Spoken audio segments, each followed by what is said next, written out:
वक्रतुंड महाकाय सूर्यकोटि संप्रभ निर्विघ्नं कुरु मे देव सर्व कार्येषु सर्वदा। त्वमेव माता च पिता त्वमेव, त्वमेव बन्धुश्च सखा त्वमेव, त्वमेव विद्या द्रविणं त्वमेव, त्वमेव सर्वं मम देव देव।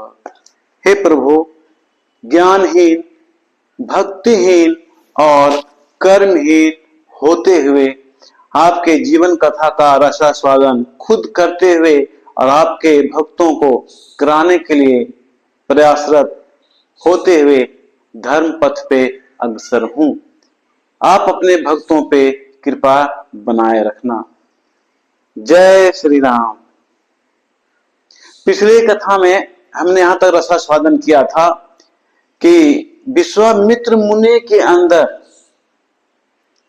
बदले की भावना आ चुकी थी। वो पंख कटे पंछी की तरह दिख रहे थे और गुस्सा में आकर हिमालय पर्वत के पीछे सुनसान स्थान खोजकर तपस्या में लीन हो गए थे। इस भावना से कि देवाधिदेव शंकर भगवान को खुश कर हम ऐसे अस्त्र शस्त्र प्राप्त करेंगे कि वशिष्ठ मुनि को याद दिला देंगे कि हम भी कैसा मुनि हैं। ये सब फल उनके मन में, ऐसा मन के अंदर विचार इसलिए आ रहा है कि विश्वामित्र मुनि मन के वशीभूत हो चुके हैं। ऐसा नहीं कि केवल सांसारिक लोग ही मन के वश में आते हैं, देवी देवता लोग भी आते हैं, जिसका परिणाम आज अब देख रहे हैं। विश्वामित्र मुनि के अंदर एक अहम आ गया, मैं प्रवेश कर गया, जैसा रावण के अंदर मैं प्रवेश कर गया था कि मेरे दरबार में तो देवता, दानव, देवी, गंधर्व, यक्ष, कुबेर सब कुछ है। मेरा पुत्र तो इंद्र को जीत लिया है, मेरे अंदर तो अपार शक्ति है, फिर मुझे डरना किससे। कुछ ऐसा ही विश्वामित्र मुनि के अंदर हो गया है। वो कटे पंख वाले पक्षी की तरह दिखते हुए भी उनके अंदर बदले की भावना भी जाग रहा है और वो शिव भगवान को प्रसन्न करने के लिए, देवाधिदेव को प्रसन्न करने के लिए तपस्या कर रहे हैं। यहां रामायण में वाल्मीकि मुनि लिखते हैं कि यानि देवेषु चास्त्राणि दानवेषु महर्षिषु गंधर्व यक्ष राक्षससु प्रतिभान्तु ममान्निद्य तो प्रसादात् भवतु देवदेव ममेप्सितम्। मतलब विश्वामित्र मुनि के द्वारा कठिन तपस्या करने के बाद सबसे भोला भाला शिव भगवान प्रकट हो जाते हैं। जैसा उनका नाम है वैसा ही उसका काम भी है, जैसा उनका नाम है वैसा उनका काम भी है। भोला भोला भोला हम लोग कहते हैं और सही में भोले भाले हैं, तुरंत प्रसन्न हो जाते हैं, क्योंकि उनका एक अपना विशेष सिद्धांत है। वो सिद्धांत है कि जिसका कोई नहीं उसका हम हैं। शिव भगवान प्रसन्न हो जाते हैं और विश्वामित्र मुनि से अनेक प्रश्न करते हैं कि हे मुनि, तुम मेरी तपस्या क्यों कर रहे हो? तुम्हें क्या चीज की कमी हो गई? तुमको क्या चीज घट रहा है? क्या चाहिए तुम्हें? मैं तो हमेशा तुम पे प्रसन्न रहता हूं, आज तुम्हें क्या चीज की कमी हो गई जो इतना कठिन तप करने में लगे हुए हो? विश्वामित्र मुनि की आंखें खुलती है, वो देखते हैं सामने साक्षात शिव भगवान खड़े हैं। क्या किस्मत है, क्या किस्मत है। सामने शिव भगवान खड़े हैं, खुद कह रहे हैं क्या तुमको चाहिए बोलो। हम लोग जीवन भर नाक रगड़ते रह जाते हैं, उनकी छाया तक नहीं दिखती। ये सब हमारे असफल कर्मों का फल है। निराश नहीं होनी चाहिए। करत करत अभ्यास के जगमते हो सुजान, रसरी आवत जात ते शिल्पे पर निशान। निशान तो शिला पर भी पड़ता है, एक कोमल रस्सी से। हम तो इंसान हैं और श्री विष्णु के उत्तम रचना है। निराश नहीं होना चाहिए। अगर प्रभु की कृपा होगी तो जरूर दर्शन होगा, कम से कम आशीष तो जरूर मिलेगा, इसमें तो दो मत है ही नहीं। शिव भगवान खड़ा हो जाते हैं विश्वामित्र मुनि के सामने। विश्वामित्र मुनि की आंखें बंद है, सामने खड़ा होके बोलते हैं, हे मुनीश्वर, तुमको क्या चीज की कमी हो गई? तुम इतना तप क्यों कर रहे हो? मेरा कृपा तो तुम्हारे साथ हमेशा है, तुम्हें क्या कमी हो गई? लेकिन विश्वामित्र मुनि के अंदर तो बदले की भावना है ना, इसलिए उनके पास कुछ कमी खल रही है। उनको तो कमी किसी चीज का नहीं। एक साधु संत महर्षि मुनि को क्या चीज का कमी होगा? किसी चीज का नहीं। उनके पास तो संतोष नामक धन है। अब कहा गया है जिसके अंदर संतोष होता है उसके अंदर किसी चीज की कमी नहीं होती। संतोषी सदा सुखी कहा गया। साधु संत तो संतोषी होते हैं, उन्हें समाज से संसार से किसी तरह का लोभ नहीं है। बस एक ही चीज है, समाज को देना, संस्कार देना, शिष्यों को देना, जीवों को देना, उसकी रक्षा करना, रक्षा करने के लिए कदम उठाना।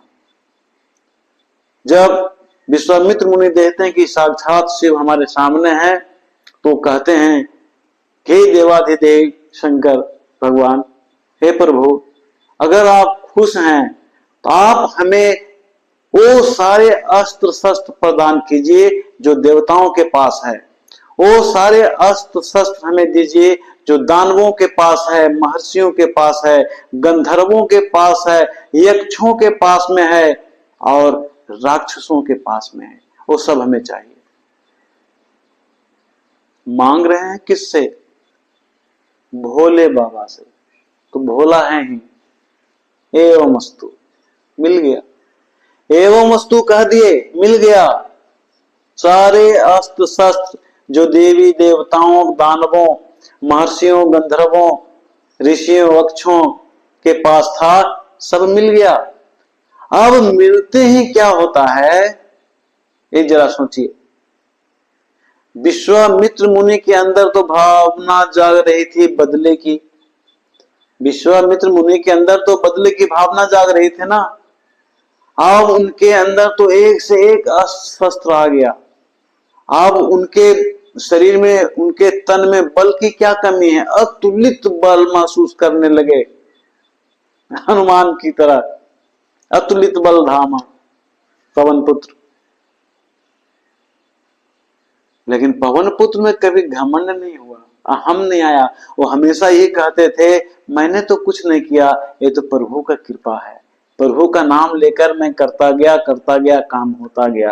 लेकिन यहाँ विश्वामित्र मुनि को देखिए, उनके अंदर अहम आ गया, मैं आ गया उनके मन के अंदर। मैं घमंड जो रावण के अंदर था, जो हूं सो मैं हूं, इतना उनके अंदर घमंड आ गया। उनके अंदर अस्त्र शस्त्र पर इतना भरोसा हो गया, इतना भरोसा हो गया कि अभी बिना युद्ध के, अस्त्र शस्त्र को बिना प्रयोग किए विश्वामित्र मुनि समझ लिए कि वशिष्ठ मुनि मर चुका है। सोचिए जरा, विश्वामित्र मुनि के मन में इतनी भावना आ गई कि वशिष्ठ मुनि मर गया, वो जिंदा नहीं है। क्योंकि हमारे पास इतने अस्त्र शस्त्र अब आ गए हैं कि उसका मृत्यु तो हमारे हाथ में है। आज का सूर्यास्त देखेगा, कल का सूर्योदय देखेगा कि नहीं देखेगा, तो मेरे हाथ में है। आज का दोपहर या कल का दोपहर देखेगा कि नहीं देखेगा, अब तो मेरे हाथ में है। और जो ही एवं मस्तु हुआ सब शिव भगवान के मुख से, शिव भगवान तो अंतर ध्यान हो गया, उनको सब पता है कि क्या होने वाला है। सारे देवी देवता घमंड के भूखे होते हैं, अपने भक्तों के अंदर घमंड नहीं रहने देते। अब घमंड को चूर चूर करने के लिए उनको जो करना पड़ेगा, जिस तरह का हथकंडा अपनाना पड़ेगा, जिस तरह का रास्ता अपनाना पड़ेगा, वो सब करेंगे। यही कारण था कि श्री हरि विष्णु अन्य अन्य रूपों में अवतार लिया। मानव रूप में ही क्यों नहीं लिए वो? मानव आधा शरीर था, आधा राक्षस का, तो मत्स्य का, कछुआ का, मगरमच्छ का, क्या क्या रूप बनाए वो, वराह रूप। इसलिए शंकर भगवान को पता हो गया कि विश्वामित्र मुनि के अंदर अब अहम आ गया। जब दीपक जलता है तो जब बुझने वाला होता है ना, तो बुझने से पहले ठीक उसका लौ बहुत तेज हो जाता है। जैसे कह रहा है कि अब मैं पूरे संसार को जलाकर राख कर दूंगा। जला के तुम क्या राख करोगे? तुम खुद चले जाते हो। दीपक बुझने से पहले उसका लौ तेज होता है, अचानक तेज होता है, फिर वो बुझ जाता है। कहीं विश्वामित्र मुनि के साथ ऐसा ही तो नहीं है? शिव भगवान ने तो अस्त्र शस्त्र दे दिया, अब विश्वामित्र मुनि के अंदर ये भावना आ गई कि वशिष्ठ मुनि का मृत्यु हमारे हाथ में है। वो तेजी से दौड़ते हुए विश्वामित्र मुनि के आश्रम में जाते हैं, वहां जाकर विनाश ही विनाश उत्पन्न करते हैं। सारे जितने भी वहां ऋषि मुनि थे, साधु संत, पशु पक्षी थे, सब पर प्रहार करना शुरू कर देते हैं, उनका आश्रम को नष्ट कर देते हैं। वशिष्ठ मुनि के आश्रम में जाकर अस्त्र शस्त्र का अंधाधुंध प्रयोग करना शुरू कर देते हैं, तबाही मचा देते हैं। सारे मुनि जो वहां तप कर रहे थे परेशान हो जाते हैं, पशु पक्षी सब के सब शिष्य लोग परेशान हो जाता है, और सब उसी तरह से भागता है जिस तरह से हजारों लाखों के भीड़ में कोई एक बम गिरा दे तो लोग किस तरह से भागते हैं, जिसका कोई निश्चित दिशा ना हो, बेतरतीब ढंग से भागते हैं जान बचाने के लिए। इसके बाद विश्वामित्र मुनि का आश्रम सुनसान हो जाता है, जैसे कभी गौतम मुनि का आश्रम होता था।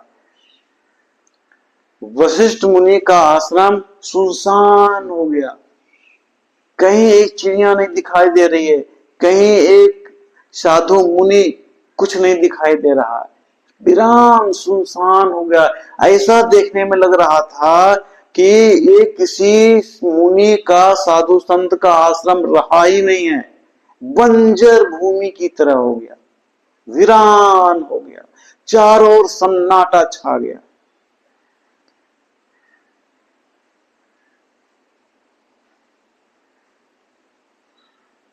यह देखकर वशिष्ठ मुनि को काफी गुस्सा आ जाता है। नेचुरली है, किसी को गुस्सा आएगा, अचानक प्रहार किया गया उनके आश्रम में।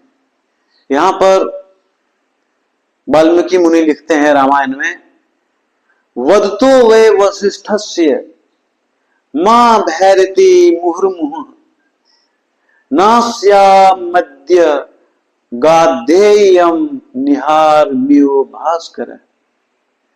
इसका मतलब हुआ कि अब वशिष्ठ मुनि का धैर्य टूटने लगा, कितना बर्दाश्त करेंगे। अब वो ऐलान कर देते हैं कि हे मुनि, हे पशु पक्षी, हे ऋषिगण, भागो मत, डरो मत, मैं हूं ना, अभी मैं जिंदा हूं, तुम लोग क्यों डर रहे हो? मैं अभी उस दुष्ट विश्वामित्र मुनि को नष्ट करता हूं, ठीक उसी प्रकार जिस प्रकार सूर्य कुहासा को नष्ट कर देता है। इसलिए तुम लोग घबराओ मत, डरो मत, अभी मैं हूं।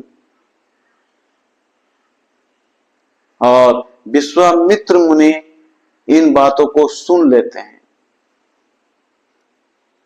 फिर भी वशिष्ठ मुनि विश्वामित्र मुनि से कहते हैं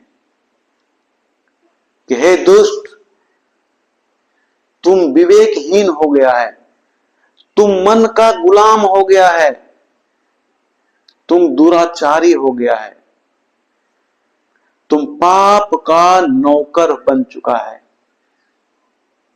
तुम दुष्ट हो चुका है। चिरकाल से ये जो मेरा आश्रम फल फूल रहा था, इतने ऋषिगण, ऋषि मुनि, साधु संत अपने जीवन को सफल बना रहे थे, एक से एक पशु पक्षी जो यहाँ रहकर अपने जीवन को सार्थक कर रहे थे, उस स्थान को तुमने निर्जर बना दिया। जो चिरकाल से फलता फूलता आ रहा था, तुमने उसे सुनसान कर दिया, वीरान बना दिया। वशिष्ठ मुनि से रहा नहीं जाता है। वो कालाग्नि की तरह अपना रूप बनाते हैं, भयंकर रूप, विशाल रूप बनाते हैं। उनके रोम रोम से अग्नि प्रवाहित होने लगती है और यम दंड लेकर वाल्मीकि मुनि पर प्रहार करना शुरू करते हैं। यम दंड का मतलब यम जोड़ दंड, यम कहते हैं मृत्यु के देवता को, और दंड पनिशमेंट और डंडा भी होता है। यानी मृत्यु का डंडा लेकर, मृत्यु का अस्त्र लेकर जो यमराज के पास होता है, प्रहार करना शुरू कर दिया। परिणाम ये हुआ कि जितना भी सैनिक था विश्वामित्र मुनि का सारा नष्ट हो गया।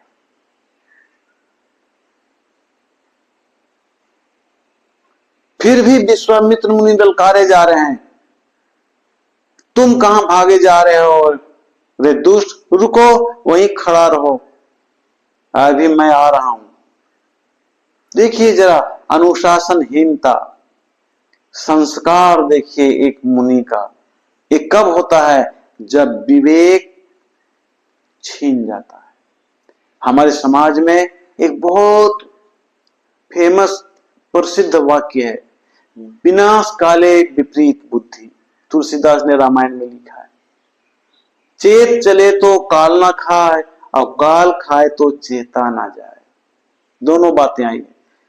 अगर हम सावधानी पूर्वक काम करें तो दुर्घटनाएं नहीं घटेगी, लेकिन अगर ईश्वरीय कृपा है कि दुर्घटना घटना ही घटना है, तो हम उस समय सावधान रह ही नहीं सकते।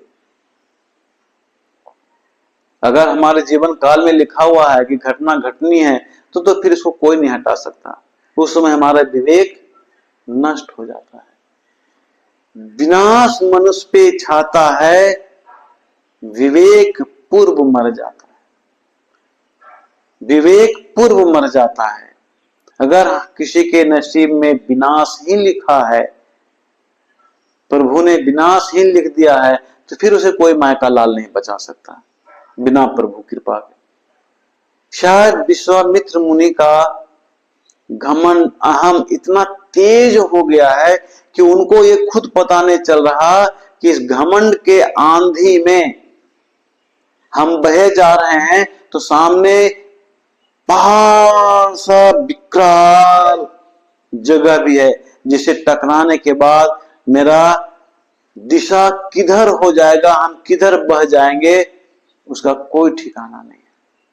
लेकिन फिर भी वो मान नहीं रहे हैं, ललकार रहे हैं कि तुम भागो मत, अभी तो मैंने तुम्हारे सेना को ही नष्ट किया है, तुम्हारे मुनियों को ही नष्ट किया है, तुम्हारे शिष्यों को ही नष्ट किया है, तुम भागना मत, तुम रुको। देखिए अनुशासनहीनता और संस्कार की कमी। अब यहां लोग कहते हैं कि साधु संत मुनि ही ऐसा करते थे, तो इंसान कर रहा है तो क्या गलती है? नहीं, ऐसा नहीं कि मन का प्रभाव केवल इंसान पे ही होता है। मन का प्रभाव तो इंद्र भगवान पे भी पड़ा था। देवराज इंद्र पर भी मन का प्रभाव पड़ा, वो भी तो मन का गुलाम हो गए थे कुछ क्षण के लिए। परिणाम हुआ था कि गौतम मुनि के आश्रम में आए थे अहिल्या से मोहित होकर। मन का ही तो प्रभाव था, दुष्परिणाम था। तो मन चाहता है कि हम इसे भटका कर रखें, बर्बाद करें, गलत काम कराएं। जब तक आप बच रहे हैं तो बच रहे हैं, बच रहे हैं तो बच रहे हैं।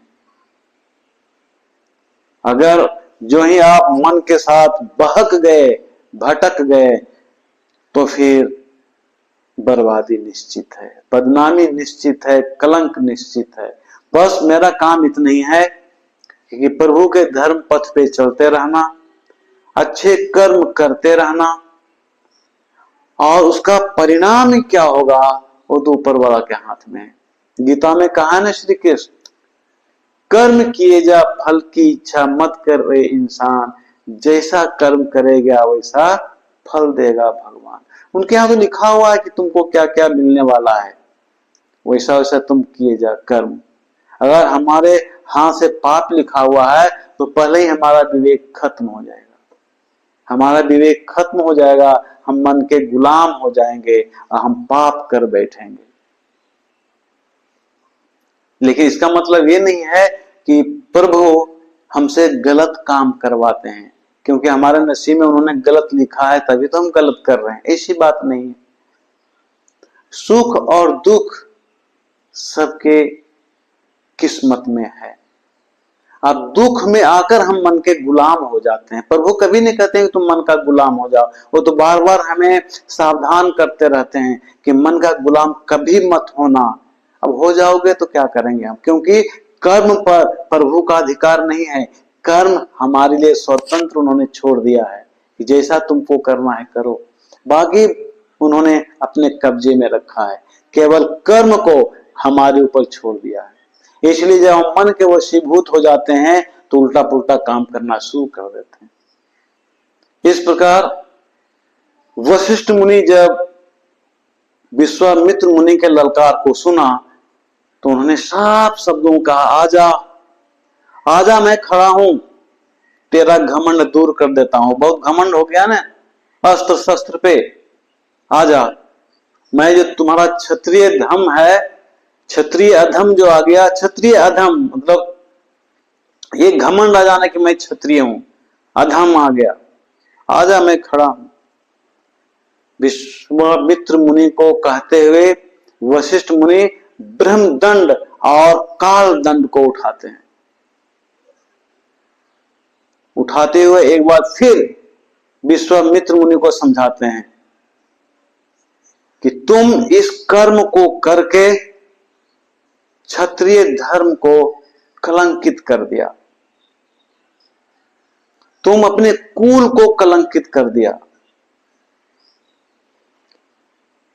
विश्वामित्र मुनि शंकर भगवान से एक से एक अस्त्र उन्होंने पाया था, 45 तरह का अस्त्र उन्होंने पाया, 45, और एक एक करके उन्होंने सभी अस्त्र शस्त्र का प्रयोग वशिष्ठ मुनि पर किया, लेकिन सबके सब बेकार हो गया, सबके सब बेकार हो गया। अब जरा सोचिए, शिव भगवान का दिया हुआ अस्त्र शस्त्र वो भी बेकार। इसी से पता चलता है कि प्रभु कभी ये नहीं कहते कि तुम मेरे हाथ से चाकू ले जा किसी को मार दे, वो कभी नहीं कहते। मेरा त्रिशूल ले ले किसी का मर्डर कर दे, ये कभी नहीं करते। वो कभी नहीं कहते कि तुम हत्या करो। ठीक है, मैंने तुमको कहा कि मैं तुम पर प्रसन्न हूं, जो मांगना है मांगो। हमने त्रिशूल मांग लिया तो उन्होंने मुझे त्रिशूल दे दिया, लेकिन त्रिशूल उन्होंने इसलिए नहीं दिया कि हम किसी की हत्या कर दें। 45 अस्त्र शस्त्र मिला विश्वामित्र मुनि को, लेकिन सबके सब फेल वशिष्ठ मुनि के आगे, क्योंकि वशिष्ठ मुनि अभी भी धर्म पथ पर चल रहे हैं, अब विश्वामित्र मुनि धर्म पथ से विचलित हो चुके हैं, विचलित हो चुके हैं। इसीलिए उनका सभी अस्त्र शस्त्र होते हुए भी निष्फल होते जा रहा है, सब बेकार हो गया। वशिष्ठ मुनि के पास केवल यम दंड था, यमराज का यम दंड, उसी से सारे अस्त्र शस्त्र विश्वामित्र मुनि का जो था सब बेकार हो गया, फेल हो गया।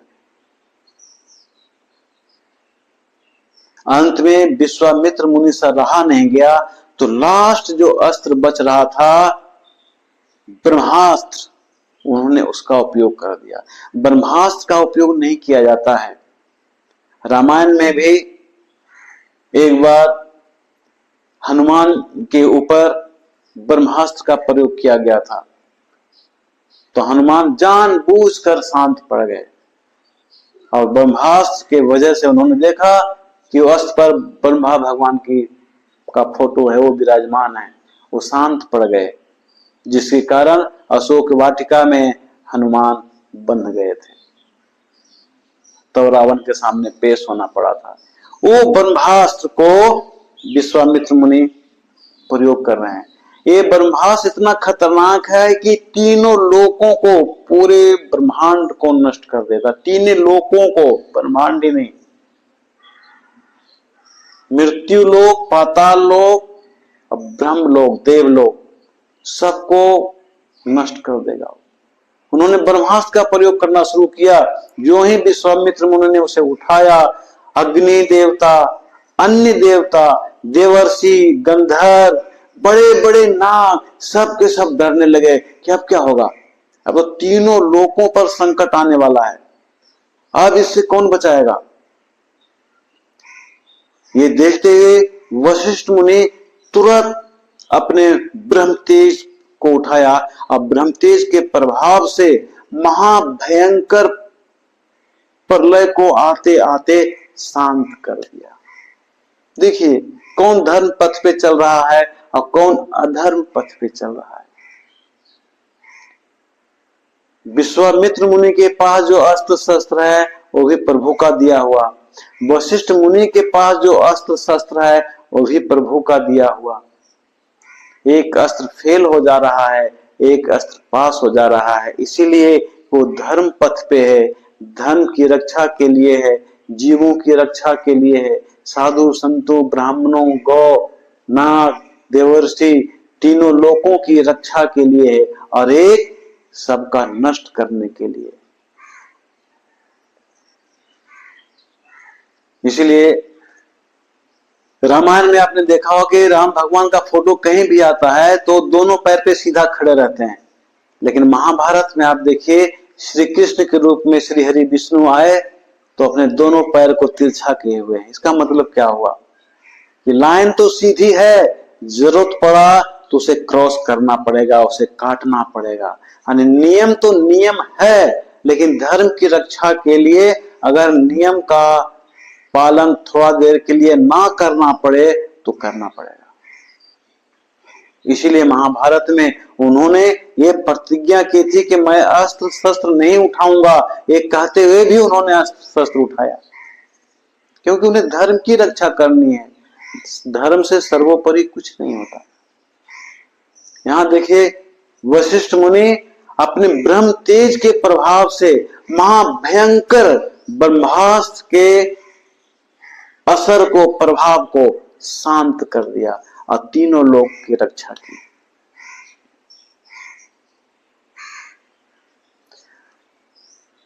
वशिष्ठ मुनि के रोम रोम से विशाल आग की लपटे दिखाई दे रही थी, विशाल, काफी तेज।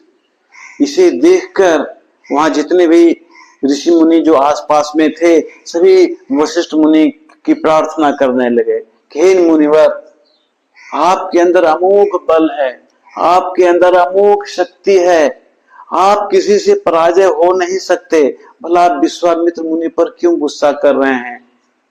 वो आपका बालो बांका कुछ नहीं कर सकते, आपका वो कुछ भी बिगाड़ नहीं सकते। आप अपने तेज को अपने अंदर समेट लीजिए ताकि जो जितने भी जीव जंतु हैं आसपास में इसके ताप से संकट में ना पड़ जाएं। सभी मुनि वहां जितने भी थे सब प्रार्थना करने लगे कि अपने तेज को खुद अपने में समेट लीजिए, वरना बहुत अनर्थ हो जाएगा। वशिष्ठ मुनि कभी भी आवेश में काम नहीं किया। जब सारे मुनि लोग वशिष्ठ मुनि की प्रार्थना करने लगते हैं कि अपने तेज को समेटिए, वरना जितने भी जीव जंतु हैं सबको नुकसान होगा, वशिष्ठ मुनि मान लेते हैं और शांत हो जाते हैं, शांत हो जाते हैं, अपने तेज को अपने अंदर समेट लेते हैं। यह देखकर विश्वामित्र मुनि को लगता है कि शायद वशिष्ठ मुनि हार मान लिया, वो शांत हो गया। लंबी लंबी सांस लेकर इस तरह से वो अपने शरीर को बनाते हैं जैसे लग रहा है कि फिर से वो आक्रमण करने वाले हैं, लेकिन नहीं। अब उनको पता चल गया है, विश्वामित्र मुनि को अब पता चल गया है कि कौन सबसे तेज होता है, किसमें शक्ति सबसे तेज है। उन्हें पता चल गया कि ब्रह्म तेज से प्राप्त बल ही असली बल है। ब्रह्म तेज से प्राप्त बल ही असली बल है। यही कारण है कि ब्रह्मदंड ब्रह्म तेज से बेकार हो गया, नष्ट हो गया। वो शर्मिंदा हो जाते हैं। वशिष्ठ मुनि शांत तो हो ही गए, अब विश्वामित्र मुनि भी शांत दिखने लगे।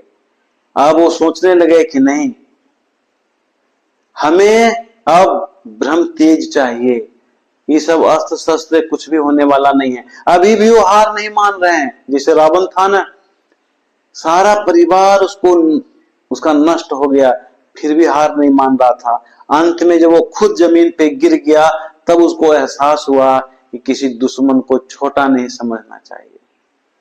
अभी भी विश्वामित्र मुनि को एहसास नहीं हो रहा है। अभी भी उनके अंदर मैं की भावना है, अहम की भावना है। तभी तो लास्ट में क्या कहते हैं कि मैं फिर से तप करूंगा, महान तप करूंगा, सबसे अधिक वह तप करूंगा, और इस महान तप के बल पर ब्रह्म तत्व की प्राप्ति करूंगा। और ब्रह्म तत्व की प्राप्ति क्यों करूंगा? बदले की भावना को लेकर। इस तरह से आप खुद सोचिए, आप अपने घरों में रहते हैं, समाज में रहते हैं, देश में रहते हैं, कहीं भी रहते हैं, आप हमें प्रयास करना चाहिए कि यथासंभव मन का गुलाम ना हो। अगर प्रभु ने लिख दिया है तो वही होगा। आप बोलोगे कि प्रभु ने लिख दिया है, कैसे पता चलेगा? तो हमें अपने कोशिश करना है। अगर हम अपने प्रयास में असफल हैं, इसका मतलब है कि प्रभु का लिखा हुआ है। किसी आदमी को कैंसर हो जाता, हॉस्पिटल जाता है, ठीक हो जाता है, और किसी को ठीक नहीं होता। क्या डॉक्टर ने दो तरह का इलाज करता है या किया? दवा तो सबको सेम देता है, लेकिन एक ठीक होता है, एक ठीक नहीं होता है। ठीक नहीं होना ईश्वरीय कृपा है, उसका लाइफ वहीं तक था, इसलिए वो ठीक नहीं हुआ। आज की कथा का विश्राम हम यहीं पे लेते हैं। फिर अगली बार देखेंगे कि विश्वामित्र मुनि कहां तक उछलते हैं, वो कहां तक वशिष्ठ मुनि से टकराते हैं। लेकिन चलते चलते तो बोलना ही पड़ेगा, जय श्री राम।